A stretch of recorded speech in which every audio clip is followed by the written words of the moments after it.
satu pertanyaan dari seorang muslim. Pertanyaannya adalah, di mana di Alkitab Yesus mengatakan akulah Tuhan dan sembahlah aku? Ini pertanyaan klasik, pertanyaan yang sudah tua, dan pertanyaan yang bodoh. Tapi anehnya masih ada juga dari muslim yang percaya bahwa itu adalah pertanyaan pamungkas, dan mereka merasa bahwa itu pertanyaan yang akan membungkam orang Kristen. Nah, sebenarnya kita bisa memilih untuk menjawab pertanyaan ini dengan menyodorkan data-data Alkitab. Misal saja ya, bahwa sebenarnya ada kok di Alkitab di mana Yesus mengaku diri sebagai Tuhan. Di Yohanes pasal 13 ayat 13, Yesus bilang, kamu menyebut aku guru dan Tuhan, dan memang akulah guru dan Tuhan. Walaupun nanti kita bisa masuk pada perdebatan step selanjutnya soal makna kata kurios di dalam teks itu. Tapi seandainya tidak ada ayat itu pun, kita masih bisa jawab dengan cara lain, adalah bahwa, ya, apakah Yesus itu baru bisa dipercaya sebagai Tuhan kalau ada pernyataan eksplisit dari dirinya sendiri bahwa dia adalah Tuhan? Tidak bisakah kesaksian murid-muridnya yang setiap hari makan, minum, tidur, bangun dengan dia, itu memberikan kesaksian dan kita percaya karena kesaksian murid-murid? Atau juga kita bisa memilih menjawab dengan menunjukkan bahwa ada gelar-gelar tertentu yang dikenakan pada Yesus yang adalah gelar hanya untuk Allah saja, tidak cocok untuk manusia biasa. Misalnya dalam Yesaya 9 ayat 5 itu ya, namanya disebutkan orang penasihat ajaib Allah yang perkasa Bapa kekal Raja damai. Mana ada manusia atau nabi layak menyandang gelar-gelar semacam itu? Disebut secara eksplisit Allah yang perkasa.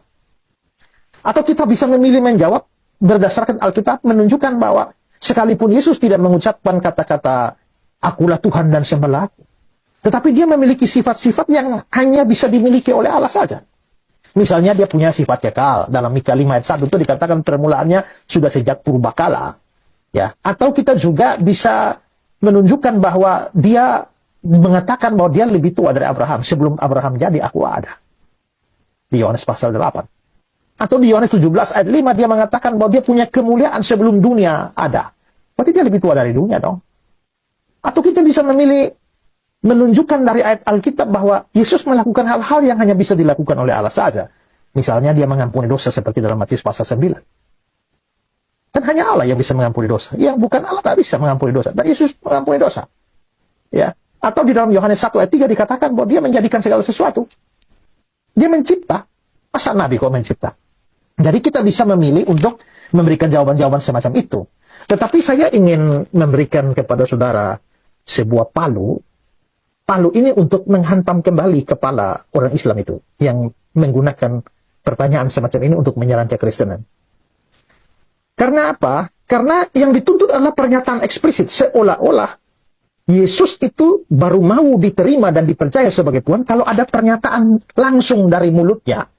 Kalau tidak ada pernyataan eksplisit dari mulutnya, maka itu harus ditolak. Tidak boleh dipercaya. Ya. Jadi, kalau saya sebagai manusia, saya tidak bisa dipercaya sebagai manusia kalau dari mulut saya sendiri tidak mengatakan aku adalah manusia. Nah, tapi tadi saya bilang saya mau memberikan kepada saudara palu untuk menghantam kepala mereka sendiri. Karena apa? Karena mereka sendiri itu ternyata membuat klaim-klaim atau klaim-klaim kepercayaan mereka yang tidak didasarkan pada pernyataan-pernyataan eksplisit.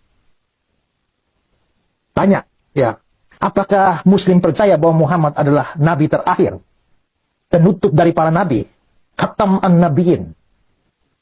Kalau percaya, lalu tanya pada mereka, di mana Muhammad sendiri pernah berkata dengan kalimat eksplisit, aku adalah nabi terakhir, setelah aku tidak ada nabi lain lagi, sembahlah Allah karena aku utusannya yang terakhir. Ada tidak? Dia cari sampai mabok dan dunia kiamat juga dia tidak dapat. Kalau begitu, kenapa kalian bisa percaya bahwa Muhammad nabi terakhir padahal dia tidak pernah mengatakan demikian? Atau tanya juga pada orang Islam, apakah kalian percaya bahwa Al-Quran itu adalah satu-satunya kitab yang benar dan tidak bisa salah? Karena mereka percaya demikian. Al-Quran adalah kitab paling benar, tidak bisa salah, wahyu terakhir dari Allah dan final. Kalau begitu tanya pada mereka, di mana ada pernyataan eksplisit bahwa Allah berkata kitab ini adalah satu-satunya kitab yang tidak bisa salah, satu-satunya sumber kebenaran, karena itu tolaklah semua kitab yang lain. Ada tidak? Tidak ada. Kalau tidak ada, kok kenapa kalian percaya demikian? Ya. Ketiga,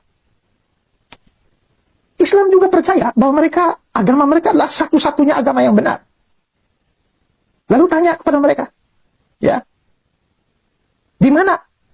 berkata bahwa Islam adalah agama satu-satunya yang paling benar dan tolaklah semua agama? Adakah pernyataan eksplisit semacam itu oleh Allah di dalam Al-Quran? Ada tidak? Tapi kenapa kalian percaya kalau tidak ada? Kalau ada, coba tunjukkan. Ya. Kalau segala sesuatu harus dinyatakan secara eksplisit, tanya lagi, kenapa Islam bisa menerima konsep tauhid? Apakah ada kata tauhid di dalam Al-Quran? Kata tauhid tidak pernah muncul di dalam Al-Quran, tapi itu adalah sebuah doktrin yang sangat penting, dianggap sangat penting di dalam Islam. Kalau tidak ada pernyataan eksplisit dari Yesus bahwa dia adalah Tuhan, maka konsekuensinya harus ditolak Yesus adalah Tuhan, maka sama juga. Islam harus menolak bahwa Muhammad adalah Nabi terakhir, karena tidak ada pernyataan eksplisit begitu dari Muhammad. Tolak juga bahwa Al-Quran adalah satu-satunya kitab yang benar, karena tidak ada pernyataan eksplisit tentang itu. Tolak juga bahwa Islam adalah satu-satunya agama yang benar, karena tidak ada pernyataan eksplisit tentang itu. Dan tolak juga tauhid, karena tidak ada katanya di dalam Al-Quran. Jadi bagaimana? Nah, itu namanya palu yang menghantam kembali kepala mereka. Dan situ jelas bahwa kalau mereka tidak mau, mereka tetap mau ngotot dengan kepercayaan mereka, artinya kamu pakai standar ganda dong. Kalau tidak ada di dalam agamamu, kamu bisa percaya. Tapi kamu menuntut harus ada pernyataan eksplisit Yesus adalah Tuhan, baru kamu mau terima dan mau percaya dia adalah Tuhan. Sebenarnya nggak peduli lah, uruslah saja agamamu sendiri toh. Ya, kenapa harus mempersoalkan agama kami? Kami punya dasar kepercayaan sendiri dan konsisten. Ya, kalau kamu dengan pertanyaan semacam itu, kamu hanya membuktikan ketidakkonsistenan Islam dan falaksi, kesesatan berpikir dari Islam. Makanya sebelum menyerang agama orang lain, coba pakai dulu serangan itu, standar itu, untuk menguji kembali agamamu. Itu lolos tidak? Kalau tidak lolos, maka lebih baik diam daripada sibuk dengan agama orang lain. Ini yang pertama ya. Nanti saya akan kasih lagi palu-palu lain untuk menghantam mereka. Tapi ini palu pertama. Oke? Itu saja. Semoga bermanfaat. God bless you.